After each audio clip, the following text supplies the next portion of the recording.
நேரம் 6 மணி. இலங்கை ஒலிபரப்பு கூட்டுத்தாபனம் செய்திகள். செய்தி ஆசிரியர் MC நஜ்முதீன், வாசிப்பவர் R சந்திரமோகன்.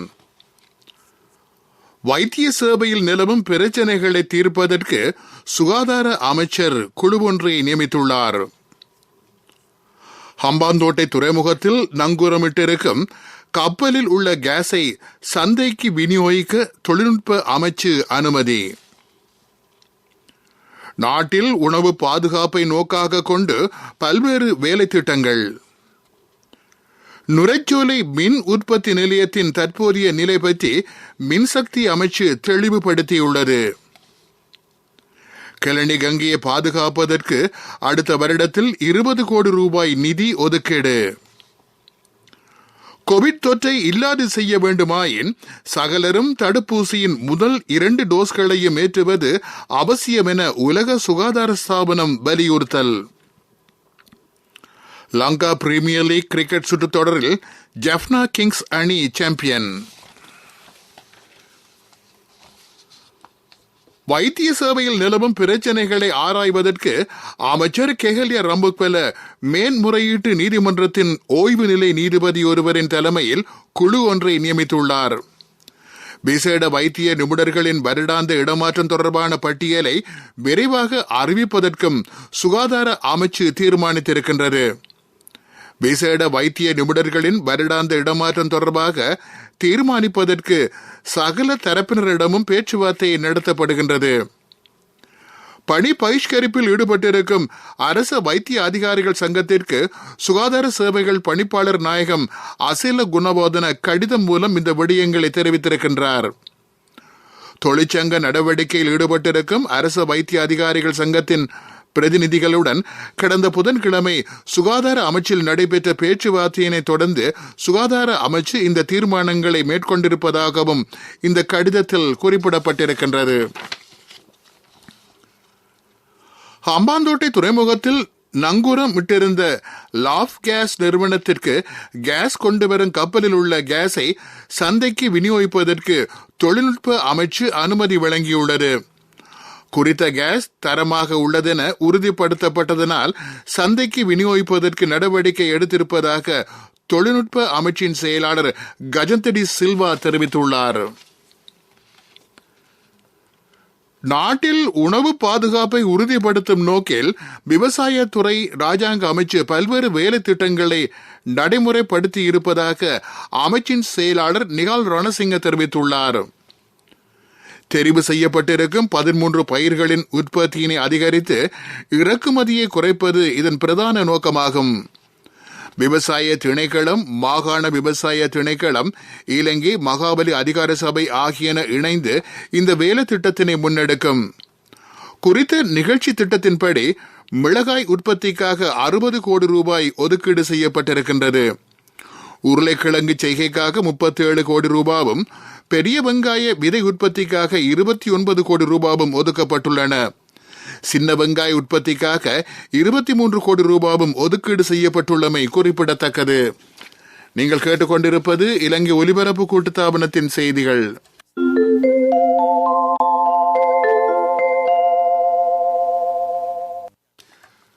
நுரைச்சோலை மின் உற்பத்தி நிலையத்தில் தற்போது செயலிழந்திருக்கும் 2வது மின் பரப்பாக்கி இயந்திரத்தை பூரண செயற்பாட்டு நிலைக்கு வரும்போது தொடர்ச்சியான மின் வளங்களை உறுதிப்படுத்த முடியும் என்று மின்சார அமைச்சின் ஊடக பேச்சாளரான சுலக்ஷன ஜெயபோதன தெரிவித்துள்ளார்.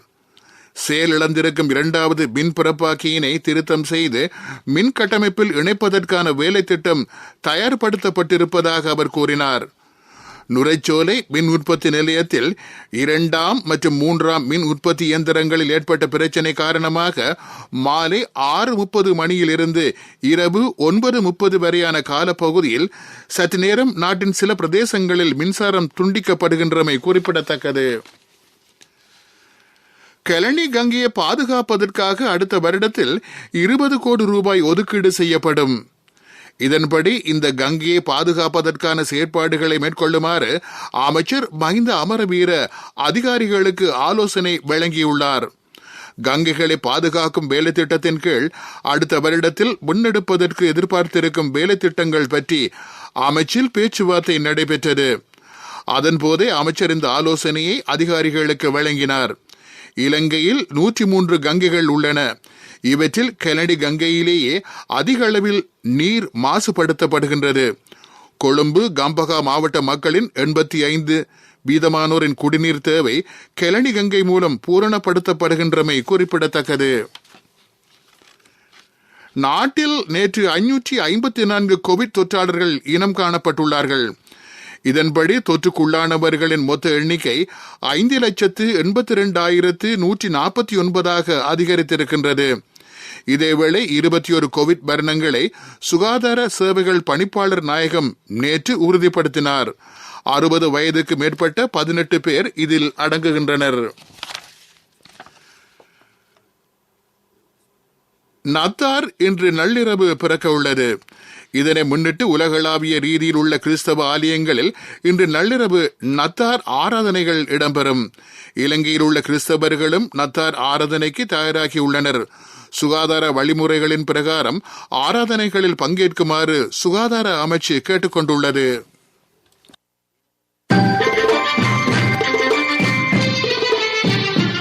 பிரதான செய்தி வழங்குவோர் ஒவ்வொரு வீட்டிலும் இருக்க வேண்டிய வீட்டு வைத்தியர் சித்தாலேப.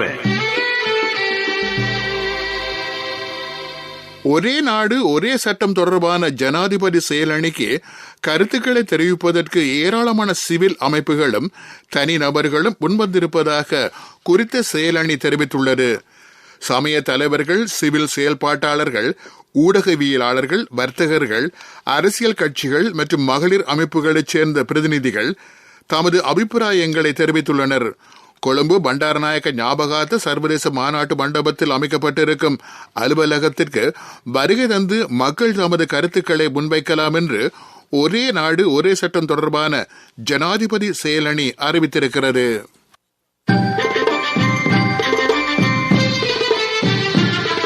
பிரதான செய்தி வழங்கியோர் ஒவ்வொரு வீட்டிலும் இருக்க வேண்டிய வீட்டு வைத்தியர் சித்தாலேப. உங்கள் கவனத்திற்கு நத்தார் மற்றும் புதுவருட பண்டிகை காலத்தில் கொழும்பு மாநகர் உட்பட சன நெரிசல் இருந்த பிரதேசங்களில் பாதுகாப்பு பலப்படுத்தப்பட்டுள்ளது. அமைச்சர் சரத் வீரசேகர போலீஸ் மா அதிபர் CD விக்ரமரட்னவுக்கு இது பற்றி ஆலோசனை வழங்கியுள்ளார். சன நெரிசல் உள்ள பிரதேசங்களில் விசேட போக்குவரத்து ஒழுங்குமுறையும் அமுல்படுத்தப்படும். போலீசாரை சிவில் உடையில் பணியில் அமர்த்துவதற்கும் நடவடிக்கை எடுக்கப்பட்டுள்ளது. உங்கள் கவனத்திற்கு உலகச் செய்திகள்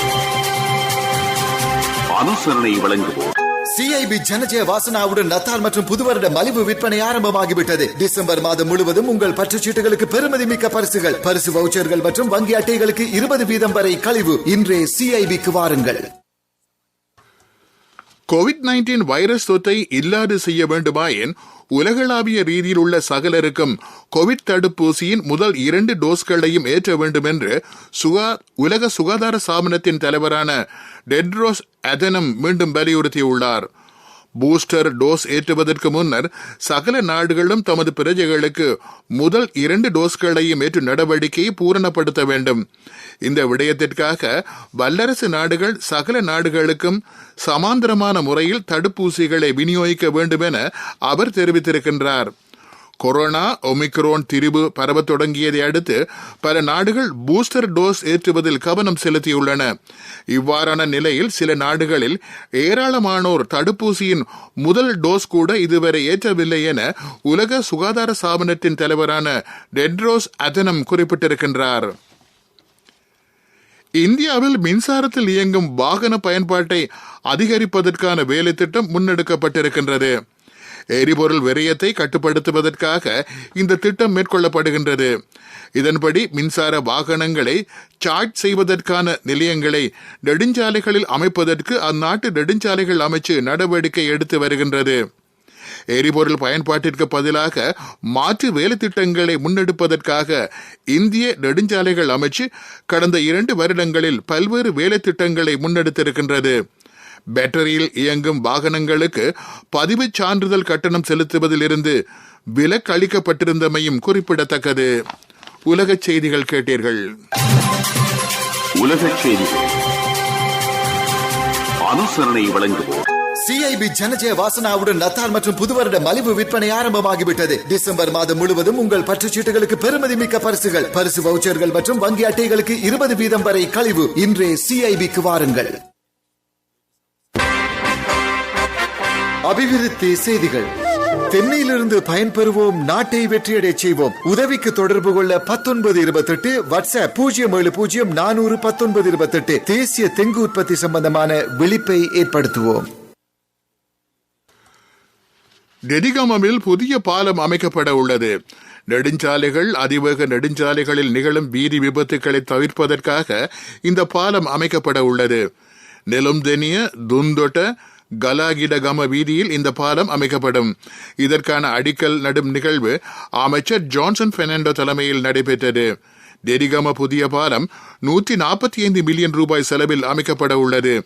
வீதி அபிவிருத்தி சபையின் நேரடி கண்காணிப்பின் கீழ் இந்த பாலம் நிர்மாணிக்கப்படும்.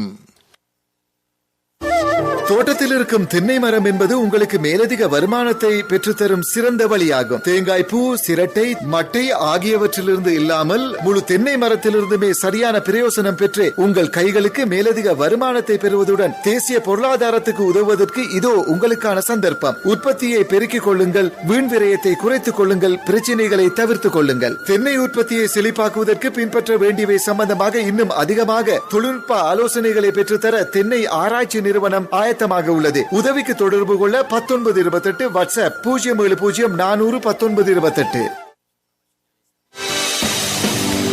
விளையாட்டுச் செய்திகள். லங்கா பிரீமியர் லீக் வெற்றி கிண்ணத்தை ஜஃப்னா கிங்ஸ் அணி சுவீகரித்துள்ளது. இரண்டாவது முறையாக நடைபெற்ற லங்கா பிரீமியர் லீக் கிரிக்கெட் சுற்றுத்தொடரின் இறுதிப் போட்டி ஹம்பாந்தோட்டை சூரியவேவ சர்வதேச விளையாட்டு மைதானத்தில் நேற்றிரவு நடைபெற்றது. இதில் கோல் கிளாடியேட்டர்ஸ் மற்றும் ஜஃப்னா கிங்ஸ் அணிகள் மோதிக்கொண்டன. நாணய சுழற்சியில் வெற்றியீட்டிய ஜஃப்னா கிங்ஸ் அணி முதலில் துடுப்பாட்டத்தை தெரிவு செய்தது. இதன்படி அந்த அணி 20 ஓவர்கள் நிறைவில் 3 விக்கெட் இழப்பிற்கு 201 ஓட்டங்களை பெற்றுக் கொண்டது. 202 என்ற வெற்றி இலக்கை நோக்கி பதிலுக்கு துடுப்படுத்தாடிய கோல் கிளாடியேட்டர்ஸ் அணி 9 விக்கெட் இழப்பிற்கு 178 ஓட்டங்களை பெற்று 23 ஓட்டங்களினால் தோல்வியை தழுவிக் கொண்டது. விளையாட்டுச் செய்தி கேட்டீர்கள். NSBU ட்ரஸ்ட் மூலம் ஒரு தடவையில் குறைந்தது $100 அல்லது அதுக்கு சமமான இந்த ஒரு வெளிநாட்டு நாணயத்தையும் 3 முறை அனுப்புங்கள். அதிகமாக பணம் அனுப்பும் போது அதிகமான வெற்றி வாய்ப்புகள். வர்த்தக செய்தி அனுசரணை. தேசிய சேமிப்பு வங்கி உங்கள் பணத்திற்கு பாதுகாப்பான இடம். இலங்கை வர்த்தக சபை வருடாந்தம் ஏற்பாடு செய்யும் விருது வழங்கும் விழாவில் கெலனிவெலி தோட்ட நிறுவனம் விருது பெற்றுள்ளது. விவசாய துறைக்காகவே இந்த நிறுவனம் விருதை பெற்றுக் கொண்டது. இதன் மூலம் கெலனிவெலி தோட்ட நிறுவனம் பெருந்தோட்ட தொழில்துறையில் நாட்டின் மிக உன்னதமான நிறுவனமாக தன்னை உறுதிப்படுத்தி இருக்கிறது. வர்த்தக செய்தி அனுசரணை. தேசிய சேமிப்பு வங்கி உங்கள் பணத்திற்கு பாதுகாப்பான இடம்.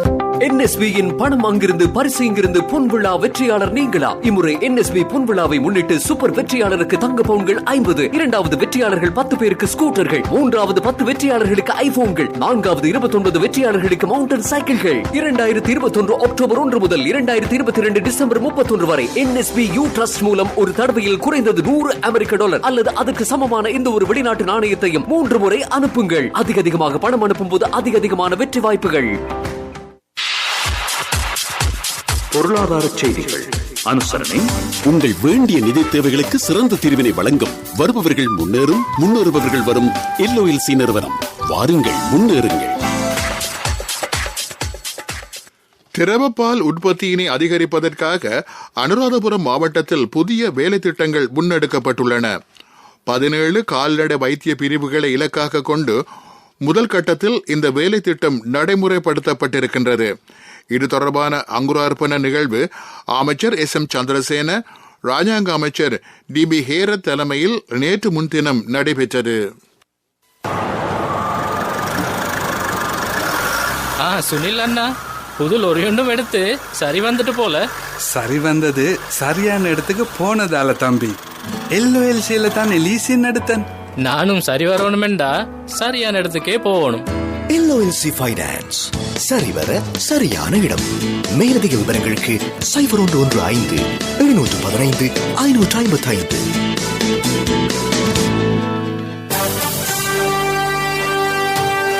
காலநிலை அறிக்கை. நாட்டின் பெரும்பாலான பிரதேசங்களில் சீரான காலநிலை நிலவும் என்று வளிமண்டலவியல் திணைக்களம் எதிர்ப்பு கூறியிருக்கிறது. நுவரெலியா மாவட்டத்தின் சில இடங்களில் காலையில் உறைபனி காணப்படும். மேல் சப்ரகமு, மத்திய வடமத்திய உவ்வா மாகாணங்களிலும் காலி மாத்தறை மாவட்டங்களிலும் காலை வேளை பனிமூட்டம் காணப்படும் என்று திணைக்களம் விடுத்திருக்கும் அறிக்கையில் குறிப்பிடப்பட்டிருக்கிறது. காலநிலை அறிக்கை கேட்டீர்கள். மீண்டும் தலைப்புச் செய்திகள். வைத்திய சேவையில் நிலவும் பிரச்சனைகளை தீர்ப்பதற்கு சுகாதார அமைச்சர் குழு ஒன்றை நியமித்துள்ளார். ஹம்பாந்தோட்டை துறைமுகத்தில் நங்கூரமிட்டிருக்கும் கப்பலில் உள்ள கேஸை சந்தைக்கு விநியோகிக்க தொழில்நுட்ப அமைச்சு அனுமதி. நாட்டில் உணவு பாதுகாப்பை நோக்காக கொண்டு பல்வேறு வேலை திட்டங்கள். நுரைச்சோலை மின் உற்பத்தி நிலையத்தின் தற்போதைய நிலை பற்றி மின்சக்தி அமைச்சு தெளிவுபடுத்தியுள்ளது. கிளனி கங்கையை பாதுகாப்பதற்கு அடுத்த வருடத்தில் 20 கோடி ரூபாய் நிதி ஒதுக்கீடு.